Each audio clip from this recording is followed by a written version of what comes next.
Good morning class 10th। आज हम class 10th का हिंदी विषय का काव्य खंड का एक पाठ पढ़ेंगे। पाठ 7 सूर्यकांत त्रिपाठी निराला। त्रिपाठी जी का जन्म हुआ 1896 में और इनकी मृत्यु हुई 1961 में। आइए पहले कवि का जीवन परिचय जान लेते हैं। त्रिपाठी जी छायावादी युग के कवि थे। निराला उनका उपनाम था।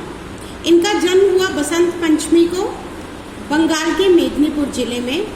औपचारिक शिक्षा इनकी जो थी वो केवल हाई स्कूल तक ही हुई और उसके बाद उन्होंने हिंदी, संस्कृत और बांग्ला भाषाओं का अध्ययन किया। 3 वर्ष तक पहुँचते पहुँचते ही उनकी माता जी का देहांत हो गया और जैसे ही वो युवावस्था में पहुंचे उनके पिताजी का भी देहांत हो गया। उसके बाद प्रथम विश्व युद्ध हुआ। प्रथम विश्व युद्ध के बाद जो बीमारी फैली, महामारी फैली, उसमें उनके पत्नी, उनकी भाभी, उनके चाचा भी चल बसे और अंत में उनकी पुत्री सरोज की भी मृत्यु हो गई और जिसने निराला जी को भीतर तक झकझोर दिया।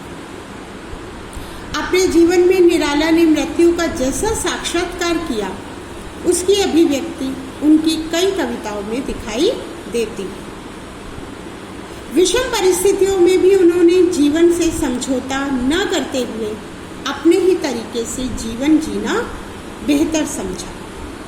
उनकी कविताओं में जीवन का यथार्थ चित्रण, मानव की पीड़ा, परतंत्रता के प्रति तीव्र आक्रोश, विषम जीवन परिस्थितियों के प्रति संघर्ष करने की अदम्य गूंज सुनाई देती है। इनकी जो कृतियां हैं अनामिका, परिमल, गीतिका, तुलसीदास, कुकुरमुत्ता, रानी और कानी, नए पत्ते, राम की शक्ति पूजा, अर्चना और आराधना। प्रस्तुत जो पाठ है, पाठ परिचय जो है इसका, इसमें कवि निराला ने प्रस्तुत कविता अभी ना होगा मेरा अंत, अभी ना होगा मेरा अंत जीवन की युवावस्था को अभिव्यक्त करते हुए हृदय की जीवंतता को प्रकट करती है। जीवन रूपी वन में बसंत ऋतु रूपी हृदय उत्साह कभी भी समाप्त होने वाला नहीं। पाठ में कवि निराला की 2 रचनाएं हैं, अभी न होगा मेरा अंत तथा मातृ वंदना। जो पहली कविता है अभी न होगा मेरा अंत, उसमें कवि ने आत्मविश्वास का परिचय देते हुए कहा कि उसके कवि जीवन का अभी अंत होने वाला नहीं है। यद्यपि उसके प्रियजनों को समय ने छीनकर बार बार उसे आघात पहुंचाया है, लेकिन उसका जो कविताओं का जो अंत है वो अभी होने वाला नहीं है, क्योंकि अभी तो उनके जीवन में वसंत का आगमन हुआ है। और दूसरी रचना जो मातृवंदना है उसमें कवि ने भारत माता की वंदना की है। वह अपने जीवन की सारी सफलताएं भारत माता के चरणों में समर्पित करना चाहता है। ठीक है, तो आइए अब कविता पढ़ें। पहली कविता है अभी न होगा मेरा अंत। जो पहली कविता है उसका नाम है अभी न होगा मेरा अंत। अभी न होगा मेरा अंत, अभी अभी ही तो आया है मेरे जीवन में मृदुल वसंत। अभी न होगा मेरा अंत, हरे हरे ये पात, डालियां, कलियां, कोमल गात, मैं ही अपना स्वप्न मृदुल कर फेरूंगा निद्रित कलियों पर जगा एक प्रत्यूष मनोहर। तो प्रस्तुत काव्य पंक्ति में कवि ने कहा है कि कवि पूर्ण रूप से आश्वस्त है। वे अपने जीवन से पूरी तरह आश्वस्त है। कि अभी उसकी काव्य रचना का उत्साह भरा जो प्रथम जीवन है वही शुरू हुआ है।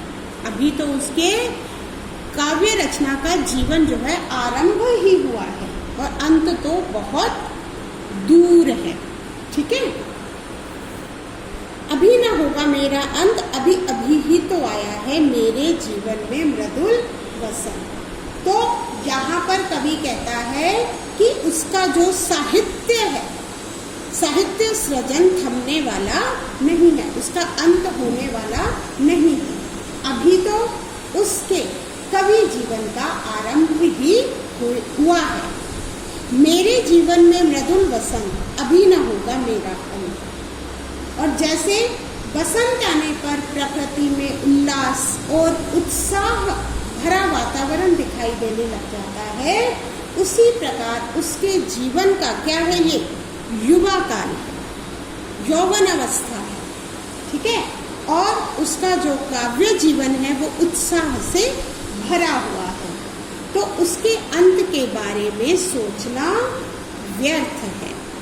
हरे हरे ये पात, डालियां कलियां कोमल गात। तो यहाँ कवि कह रहा है कि उसके काव्य मन में, जो कवि का मन है, काव्य मन, और जीवन में क्या छाया हुआ है, हरियाली। हरे हरे ये बात, हरियाली छाई हुई है। हरे हरे कोमल शरीर वाले, गात होता है शरीर, हरे हरे कोमल शरीर वाले वृक्षों और पौधों को देखकर मन क्या हो रहा है, हर्षित हो रहा है।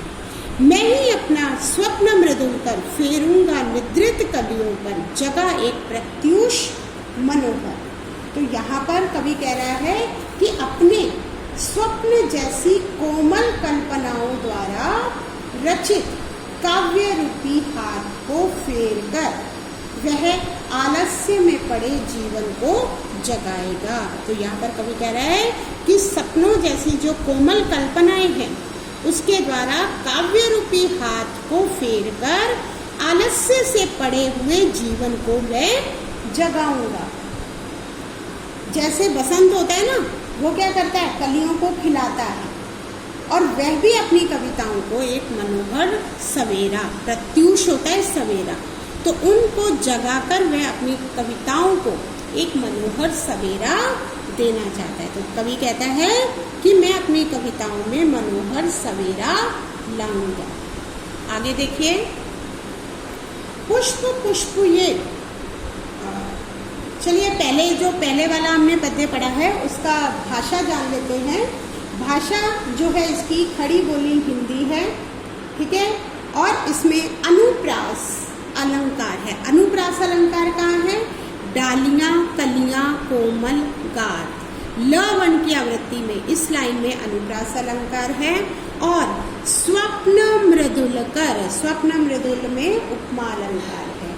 ठीक है, और यहाँ पर देखिए एक आया है निद्रित कलियां, निद्रित सोई हुई कलियों पर, तो यहाँ मानवीकरण अलंकार है।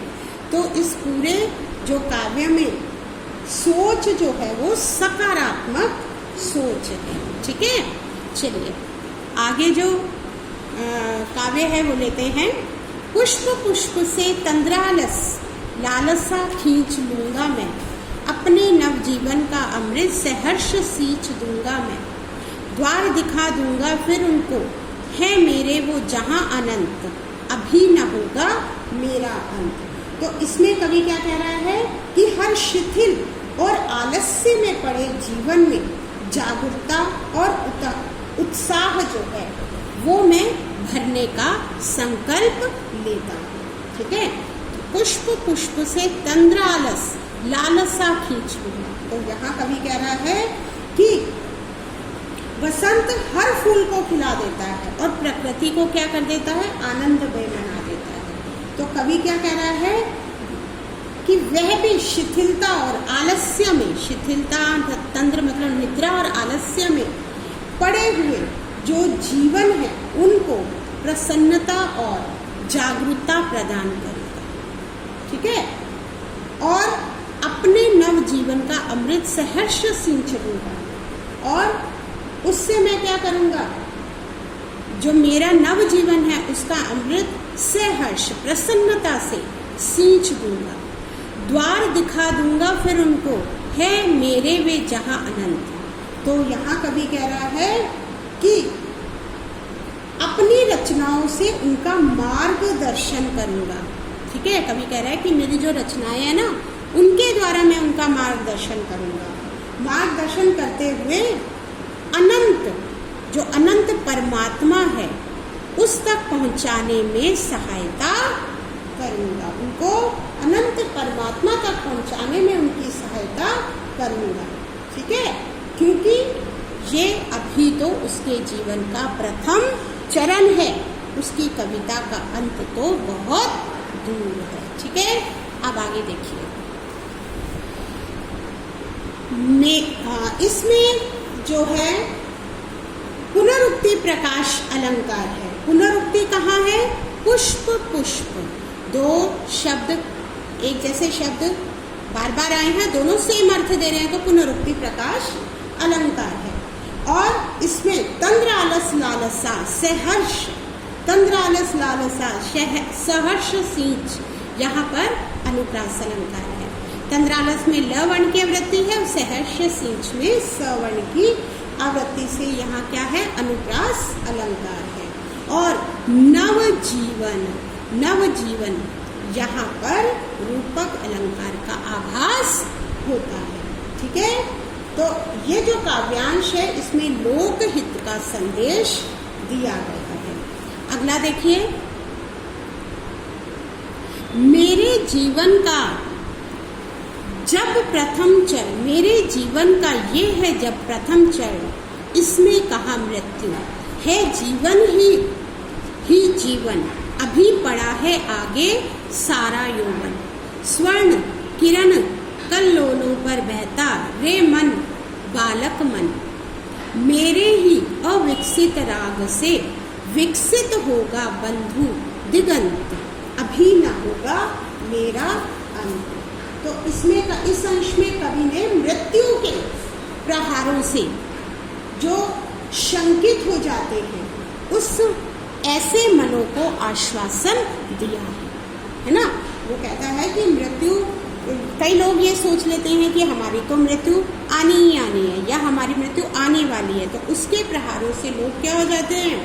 शंकित हो जाते हैं, निराशा में डूब जाते हैं, डर जाते हैं। तो उनको कवि ने आश्वासन दिया और ये कहा है कि अभी उनका जीवन जो है वो खत्म होने वाला या समाप्त होने वाला नहीं है। अभी तो जीवन में उसे बहुत कुछ सीखना है, बहुत कुछ करना है। ठीक है, तो मेरे जीवन का यह है जब प्रथम चरण, इसमें कहा मृत्यु है जीवन ही जीवन। तो कवि इस अंश में स्वयं को संबोधित करते हुए कहता है, क्या कह रहा है कि कविता क्या हुआ था? अतीत काल में उसके सारे जो सगे संबंधी थे, उसका प्रियजन जो थे वो उसका साथ छोड़कर चले गए थे। ठीक है, तो कवि यहाँ स्वयं को आश्वस्त करते हुए कहता है कि अभी वह बहुत समय तक जीवित रहेगा, क्योंकि अभी तो उसके जीवन का ये प्रथम चरण अर्थात यौवन है। अभी मृत्यु कहाँ? अभी तो केवल जीवन ही जीवन है। ठीक है, आगे अभी पड़ा है आगे सारा यौवन, अभी तो सारा जो युवा काल है वो मेरे आगे पड़ी हुई है। अभी तो यौवन जो है मेरे आगे खड़ा है, अभी तो बहुत समय तक वो जीवित रहेगा, सक्रिय रहेगा। स्वर्ण किरण कल्लोलों पर बहता रे बालक मन, मेरे ही अविकसित राग से विकसित होगा बंधु दिगंत, अभी न होगा मेरा अंत। तो यहाँ कवि कहता है कि अभी तो उसका बालक, जो बालक मन, उसका मन जो है वो बालक के समान है और भोला है, कल्पनाशील है, सुनहरी किरणों से बह रहा है, स्वर्ण किरणों से कल्लोल कर रहा है, उछल रहा है, लहरों पर उछल रहा है, अर्थात वह उल्लासपूर्वक जो जीवन है उसकी उज्जवल कामनाओं में मगन है। मेरे ही अविकसित राग से विकसित होगा बंधु दिगंत। यहाँ कवि कहता है कि धीरे धीरे क्या होगा, उसकी रचनाओं में प्रौढ़ता आएगी, विकसित होंगी उसकी रचनाएं। तो उसकी काव्य रचना जब दूर दूर तक लोगों तक पहुंचेगी, ठीक है, तो वो लोगों के मन में भी आत्मविश्वास और उत्साह भर देगी। तो अभी न होगा मेरा अंत, तो कवि कहता है कि अभी मेरा अंत नहीं होगा। तो इसमें भी वही शैली है, खड़ी बोली हिंदी है भाषा इसकी, और यहाँ पर स्वर्ण किरण जो है, यहाँ रूपक अलंकार की छटा दिखाई देती है। ठीक है, अब अगली कविता देखिए। अगली कविता है मातृवंदना। ठीक है, तो मातृवंदना में कवि मातृभूमि से अनुरोध करता है, नर जीवन के स्वार्थ सकल बलि हो तेरे चरणों पर माँ, मेरे श्रम सिंचित सब नर मानव जीवन के जितने भी स्वार्थ जो है, जितने भी स्वार्थ हैं, और जितना भी उसने परिश्रम करता है मानव, और परिश्रम से जो उसे फल प्राप्त होते हैं, वो सब भारत माता तुम्हारे चरणों में मैं न्यौछावर कर देना चाहता हूँ। बलि हो तुम्हारे ही चरणों में उसे मैं न्यौछावर कर देना चाहता हूँ। ठीक है, तो कवि कहता है कि हे भारत माँ, मुझे ऐसा आत्म बल दो, ऐसा आत्म मुझ में विश्वास हो कि मैं अपने मनुष्य जीवन के सारे स्वार्थों को और अपने परिश्रम से जो अर्जित किए जितने भी फल हैं, उन सबको तेरे चरणों में न्यौछावर कर दूं। ठीक है, तो यहाँ पर शैली, भाषा शैली तो वही है, खड़ी बोली हिंदी, और इसमें अनुप्रास अलंकार और रूपक अलंकार है। कहाँ कहाँ? स्वार्थ सकल में अनुप्रास अलंकार है। ठीक है, अनुप्रास अलंकार है स्वार्थ सकल में। और आगे देखिए, जीवन के रथ पर चढ़कर सदा मृत्यु पथ पर बढ़कर महाकाल के खरतर शर सह सकूं मुझे तू कर दृढ़तर, जागे मेरे उर में तेरी मूर्ति अश्रु जल धौत विमल, द्रग जल से पा बलि कर दूं जननी जन्म श्रम सिंचित कर। तो यहाँ जो कवि है, मृत्यु की चिंता किए बिना जीवन के रथ पर चढ़कर, ठीक है, तो वो कहता है मातृभूमि जो मृत्यु है उसकी चिंता नहीं करनी मुझे, और जीवन रथ पर चढ़कर मुझे इतना दृढ़ बना दो कि मैं जीवन रूपी रथ पर सवार होकर बिना मृत्यु की चिंता किए आगे ही बढ़ता जाऊं, सदा मृत्यु पथ पर बढ़कर हमेशा आगे ही बढ़ता जाऊं। महाकाल के खरतर शर से, खरतर शर यहाँ अनुप्रास अलंकार है। तो महाकाल जो समय की जो मृत्यु है, ठीक है, उसके खरतर होता है तीखे, शर होता है बाण, तीखे बाणों को मैं सह सकूं, मुझे तू कर दृढ़ कर, मुझे तू इतना दृढ़ कर दे। जागे मेरे उर में तेरी मूर्ति अश्रु जल धोत विमल, और मेरे उर में, उर अर्थात हृदय में, मेरे हृदय में तेरा आंसुओं से धुला हुआ अश्रु जल धौत विमल, आंसुओं से धुला हुआ, धौत होता है स्वच्छ, धुला हुआ, विमल होता है स्वच्छ, जो स्वरूप है वो मूर्तिमान हो जाए अर्थात साकार हो जाए। द्रग जल से पा बलि कर दूं, द्रग होता है आंसुओं के, जल से, ठीक है, बलि पाकर मैं, बल पाकर मैं बलि कर दूं, न्यौछावर कर दूं, जननी जन्म श्रम सिंचित कर, कि हे जननी, हे भारत माँ, मेरे जन्म में, अपने जन्म में, अपने मैंने पूरे जीवन में जितने भी परिश्रम से जो भी अर्जित फल है, उन सबको मैं तेरे इतना बल पाऊं कि तेरे चरणों में उसे न्यौछावर कर दूं। सारी वस्तुएं जो हैं वो मैं तुझे बलिदान, तुझ पर ही बलिदान कर दूं। ठीक है, अब इसमें भी वही यह अनुप्रास अलंकार है। जीवन के रथ पर रूपक अलंकार है। खरतर में अनुप्रास अलंकार है। ठीक है, आगे देखिए, आगे है बाधाएं आए तन पर देखूं तुझे नयन मन भर, मुझे देख तू सजल द्रगों से अपलक उर के शतदल पर, क्लेद युक्त अपना तन दूंगा मुक्त करूंगा तुझे अटल, तेरे चरणों पर देकर बलि सकल श्रेय श्रम सिंचित कर। तो यहाँ पर कवि क्या कहना चाह रहा है, मातृभूमि की परतंत्रता से जो आहत होकर उसे स्वतंत्र कराने के लिए अपना सब कुछ बलिदान करने के का वो संकल्प व्यक्त कर रहा है इस पूरे पद्य में, काव्यांश में। तो कवि कहता है कि हे मातृभूमि, चाहे मेरे मार्ग में कितनी भी बाधाएं आए तन पर, चाहे मेरे मार्ग में कितनी भी बाधाएं आए, देखूं तुझे नयन पर, लेकिन मैं तेरा ध्यान जो है वो कभी ना छोड़ूं। अर्थात मेरा जो ध्यान है, मेरी जो दृष्टि है, वो सदा तेरे ऊपर ही लगी है।